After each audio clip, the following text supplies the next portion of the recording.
आपसे बातचीत चल रही थी हमारी, जो तिरुपति में लड्डू को लेकर बवाल मचा है। ये जो हमारा सेक्रेट प्रसाद था, इसके अंदर एनिमल फैट मिला है। आपको क्या लगता है कि कैसे चूक हो गई प्रसाद बनाने में? क्या इसके पीछे कुछ पॉलिटिकल इन्फ्लुएंस है, या जस्ट एक मिस्टेक है लोगों की? ये जस्ट मिस्टेक तो नहीं है, पॉलिटिकल भी नहीं कहेंगे, इसको फंडामेंटल एरर कहेंगे जो हिंदुओं के साथ किया गया। जो आंध्र प्रदेश का जो देवस्थानम विभाग है, या तेलंगाना का हाँ जी। देवस्थानम ट्रस्ट है, उसके मंत्री होते हैं।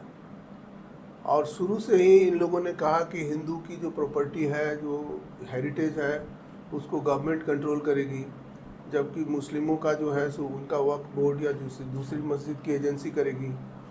ईसाइयों का जो है सो चर्च करेगा। चर्च के कितने वैरायटीज़ हैं। ये लोग बहाना करते हैं कि हिंदुओं में बहुत सारी कल्ट है, तो आपस में लड़ेंगे। हिंदू से ज़्यादा कल्ट मुसलमान में है, शिया है, सुन्नी है, अहमदिया है, हाँ जी।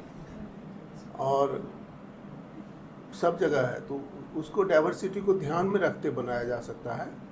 सवाल था कि जो हिंदुओं का जो धर्म का जो संगठन है, जो मंदिरों को कंट्रोल करता है या मंदिरों को एडमिनिस्टर करता है, हाँ जी। प्रशासित करता है, तो उसमें हिंदू क्यों नहीं, सारे हिंदू क्यों नहीं? कल अगर चीफ मिनिस्टर मुस्लिम होता है तो हिंदुओं का जो संस्थान है उसके अध्यक्ष मुस्लिम हो जाएगा।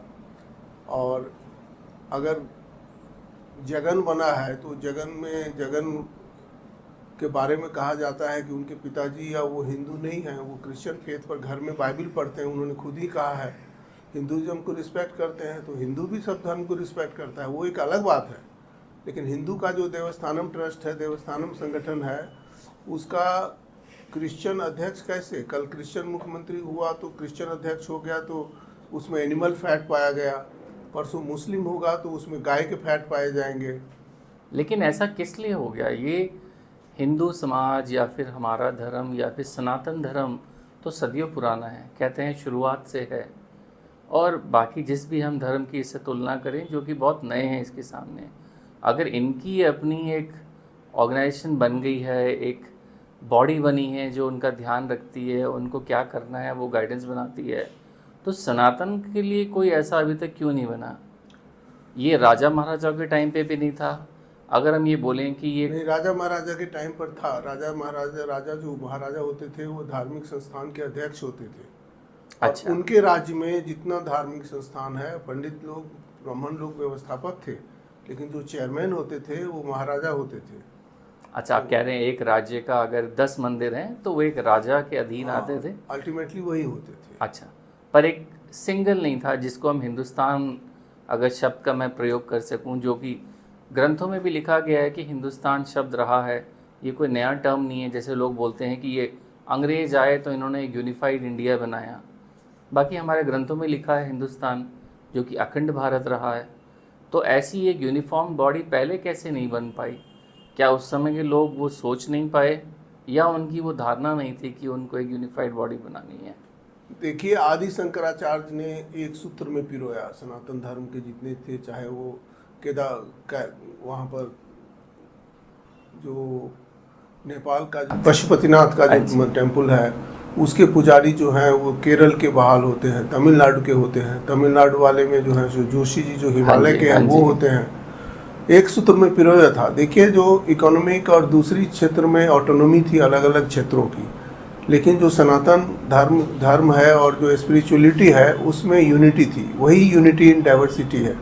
जो सांस्कृतिक यूनिटी है वो एक अलग इशू है, उस पर अलग से टॉक रखा तो अगर मैं आपकी बात को समझूं तो आप कहना चाह रहे हैं अगर हमारी एक यूनिफॉर्म बॉडी बन जाएगी सनातन धर्म की, तो जो तिरुपति में जो एक केस हुआ ऐसा दोबारा नहीं होगा, या ऐसे होने की गुंजाइश ख़त्म हो जाएगी? गुंजाइश कम हो जाएगी। और ऐसा तो गलत बात है कि जो है सो उसको सेकुलर उससे बांध दिया गया हिंदुओं को। और जब चर्च अपना ईसाइयों का हित देखता है, जब गुरुद्वारा प्रबंधक कमेटी सिखों का देखता है, तो जब उसमें वैरायटी है कि नामधारियों का अलग है, अकालियों का अलग है, जो सिखों में जो अलग अलग पंथ हैं उसके अलग अलग हैं, हिंदुओं में भी रहेगा, वैरायटी रहेगी, कबीर पंथ का अलग रहेगा, बाकी का अलग रहेगा, गुरु रैदास का अलग होगा। लेकिन एक छाते के नीचे जो सनातनी या हिंदू के जितने हैं उसको एक अम्ब्रेला के अंदर बनाया जा सकता है। लेकिन ये बर्दाश्त की बाहर है कि हिंदू को एक सेकुलर बॉडी करे। अगर सपोज कीजिए कि चीफ मिनिस्टर एक ट्रस्ट बना के मंदिर का, देवस्थानम का, और उत्तराखंड में बना दिया था कि उसका जो अध्यक्ष है वो चीफ मिनिस्टर होगा। पहले राजा होते थे टिहरी के, तो चीफ मिनिस्टर होगा। तो कल अगर वहाँ का मुस्लिम चीफ मिनिस्टर हो जाए तो सारे केदारनाथ और उसके जो ये सारे धाम उनके नीचे मुस्लिम होंगे, और फिर कोई भी चीज़, कोई भी शरारत की जा सकती है, हो सकती है। लेकिन ये सब तो एक एडमिनिस्ट्रेटिव बॉडीज़ हैं, चाहे वो मुस्लिम हो चाहे वो क्रिश्चियन हो। अगर वो अपनी ड्यूटी ठीक से निभाता है तो क्या किसी मंदिर या चर्च पे कोई प्रभाव पड़ पाएगा? आपको लगता है? नहीं पता है कि एडमिनिस्ट्रेटिव में हिंदू की चीज़ों को एडमिनिस्टर हिंदू बेटर कर सकता है, सिखों के चीज़ों को, मंदिरों को सिख बेटर एडमिनिस्ट्रेट कर सकता है। जो उस धर्म के प्रैक्टिस और जो मतलब पालन जो उसको मानने वाले लोग हैं, हृदय से करते हैं, हाँ जी, तो उनका जो अनुपालन करते हैं वो ज़्यादा बेटर समझते हैं। बिल्कुल, मैं आपकी बात से सहमत हूँ। हाँ, तो इसलिए जो है सो जो धर्म का जो संस्थान है उसका देवस्थानम ट्रस्ट है, तो उसमें कानून में लाइए कि उसके जो कार्यकारी हैं, जो वॉलंटियर्स हैं वो हिंदू होंगे, जो एडमिनिस्ट्रेटर्स हैं वो हिंदू होंगे। और गलतियां तो होगी लेकिन गलतियों के लिए सावधानी रखा जाएगा। और एक हिंदू होगा तो गाय का तो टैलो नहीं डालेगा ना। बिल्कुल, मुझे बहुत अच्छा लगा आपकी ये विचार जानकर। बस इस बात को मैं अंत करूंगा, आपसे मैं 5 चीज़ें जानना चाहूँगा जो आपको लगता है कि अगर एक सनातन धर्म के लिए यूनिफाइड बॉडी बनाई जाए तो उनको क्या ऐसी 5 चीज़ें हैं जो उन्हें ध्यान में रखनी चाहिए?